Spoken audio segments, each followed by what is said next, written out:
He is one of the most prominent figures of the national struggle of the 30s, 50s of the past century, who became the symbol of the heroic struggle for the Ukrainian sovereign state.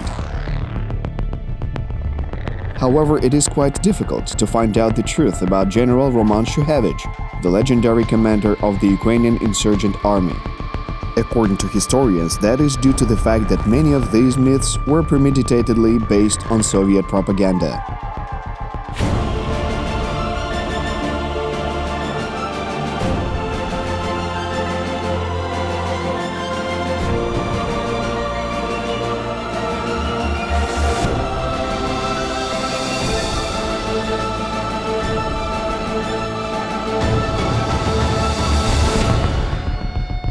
The long and exhausting struggle of Roman Shukhevych against Stalinist totalitarianism gave rise to a lot of systematic speculation and falsifications, as well as absurd accusations against him, which have existed for over 70 years.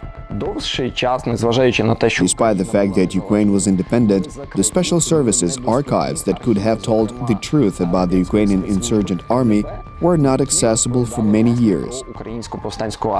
Wherever facts were absent, there was much room for fabrications. According to history professor from the US, Taras Hunchak, the defamation of the Ukrainian nationalist struggle became a matter of state policy in the Soviet Union and then in Russia.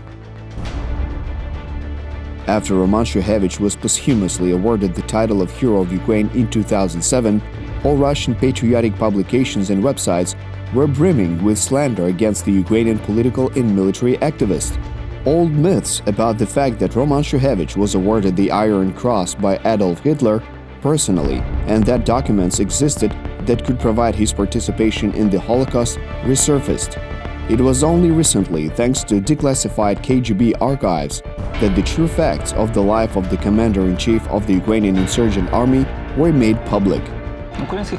Contemporary Ukrainian historians are often accused of allegedly rewriting history. However, it should be noted that these scholars of Ukrainian history do not make anything up. They work with archived documents and reliable documentary sources, the access to which is open not just for historians, but also for anyone who is interested in this history. A huge mass of documents on the activities of the head of the Organization of Ukrainian Nationalists and the Ukrainian Insurgent Army was collected in the sectoral state archive of the SBU. To understand Shukhevych as a person, one can follow which people and events shaped his world outlook. He lived in a family of Ukrainian intellectuals from Lviv. His grandfather was a famous ethnographer and author of a 5-volume research publication about Gutsulshina. People who visited the family were famous political and public figures of the late 19th and early 20th centuries.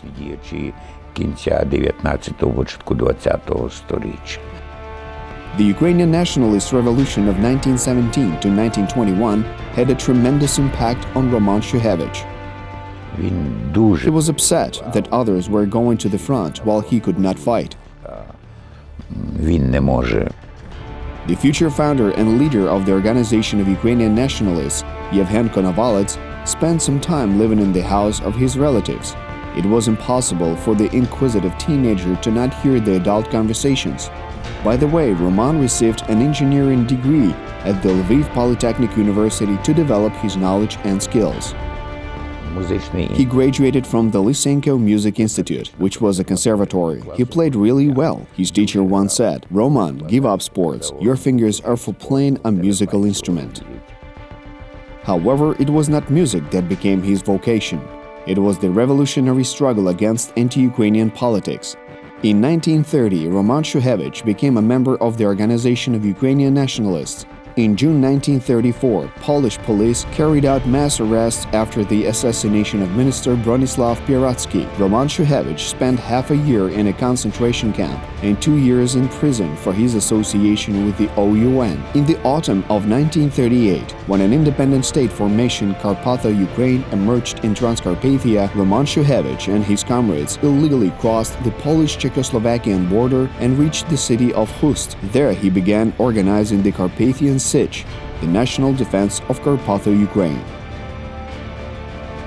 Група краєвиків, яка прийшла з Галичини, в The group that came from Galicia, including the future UPA commander Roman Shukhevych and Mikhailo Kolodzinski, who headed the Carpathian siege headquarters, did everything possible to create a full-fledged military structure, which they saw as the core of the future Ukrainian army.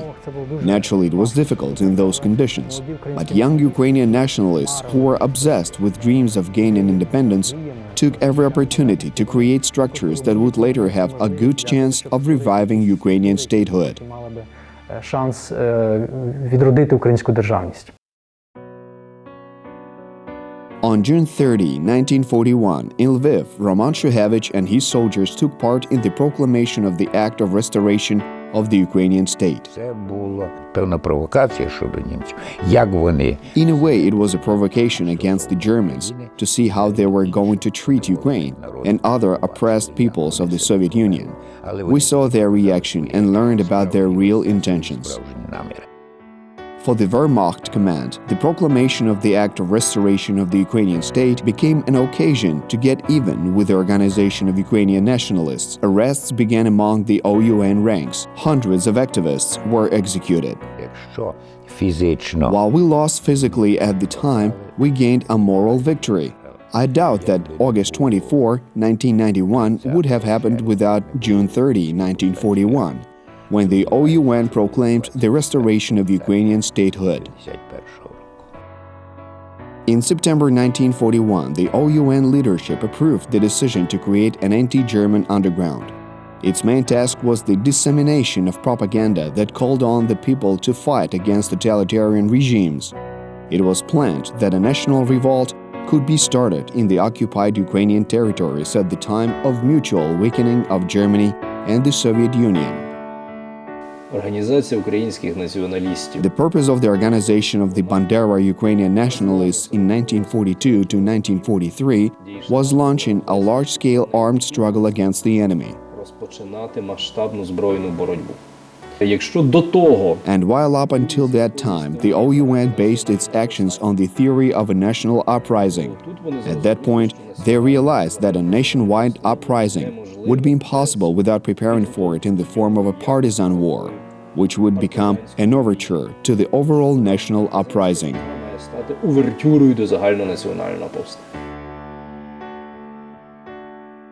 In the spring of 1943, the Ukrainian Insurgent Army started operating.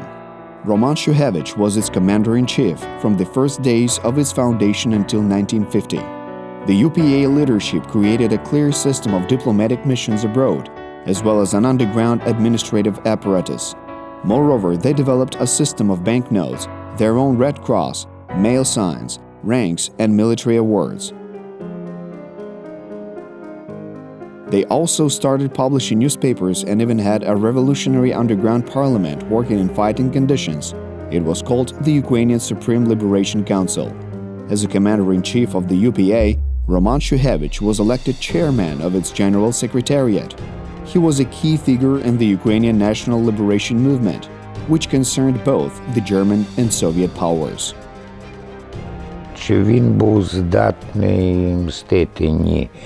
Was he capable of revenge? No, he was not.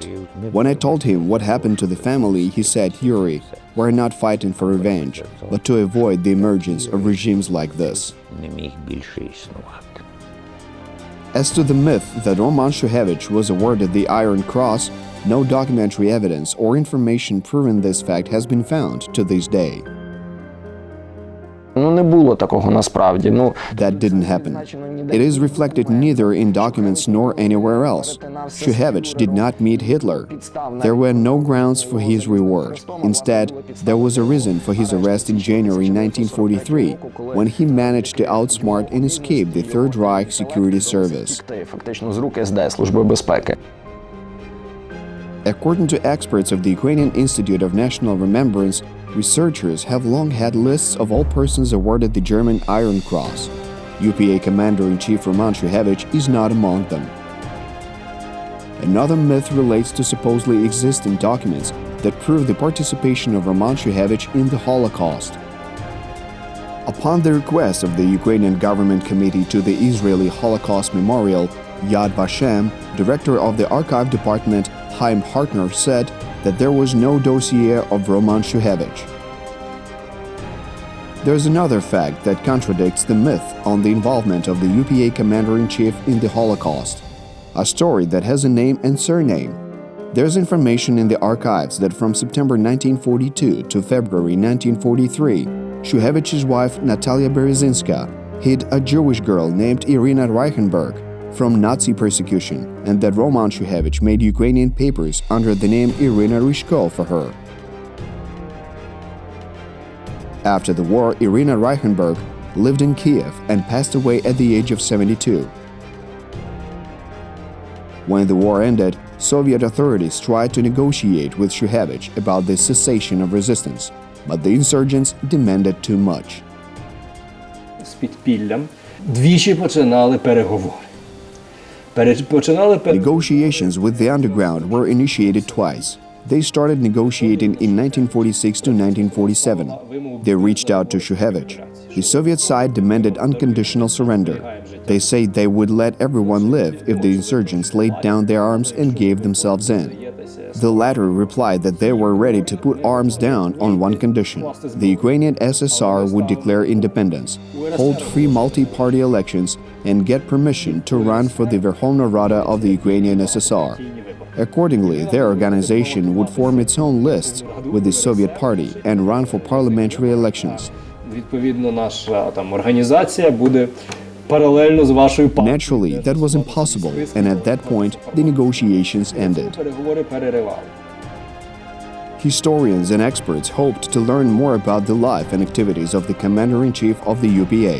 The case of Shukhevych consisted of 13 volumes in the archives. However, as it turned out, 12 of them were destroyed in the already independent Ukraine in 1997. Someone out there was afraid that historians would find out much more than was written in the Soviet press. But I think that the most important documents from my father's case were taken away and today are kept in the Moscow archive. Багато документів, я думаю, в Москві ще зберігається. The authenticity of the remaining documents and the uniqueness of those that disappeared is of no doubt. The latter could have answered the main question of researchers and society: where is the body of General Roman Shukhevych buried?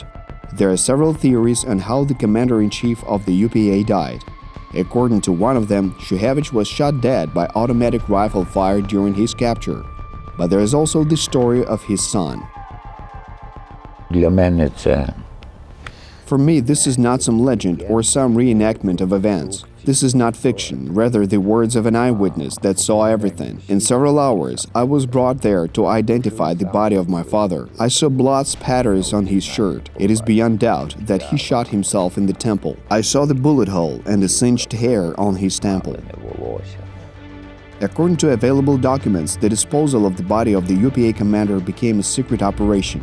After all, the place of burial of Shukhevych and the papers on the burial of his body have not been found. There are several theories on what was done with the body. The most known is that his body was cremated and his ashes were dumped in the river Zbruch.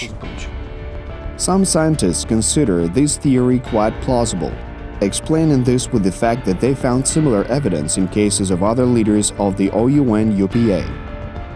Their graves could have become a place of pilgrimage. People who sympathized with the ideas of nationalism and the national liberation movement would have gathered there. Roman Shukhevych had many pseudonyms. The conditions of the underground required that. However, the people called him undefeated. Ukrainians respect the memory of the legendary commander of the Ukrainian Insurgent Army. Memorials to him were raised in many cities in the Lviv, Khmelnytsky, Ivano-Frankivsk, and Ternopil oblasts. There are also museums in Lviv and Ivano-Frankivsk. An avenue in Kiev and streets in almost all regional centers of Ukraine bear the name of Roman Shukhevych.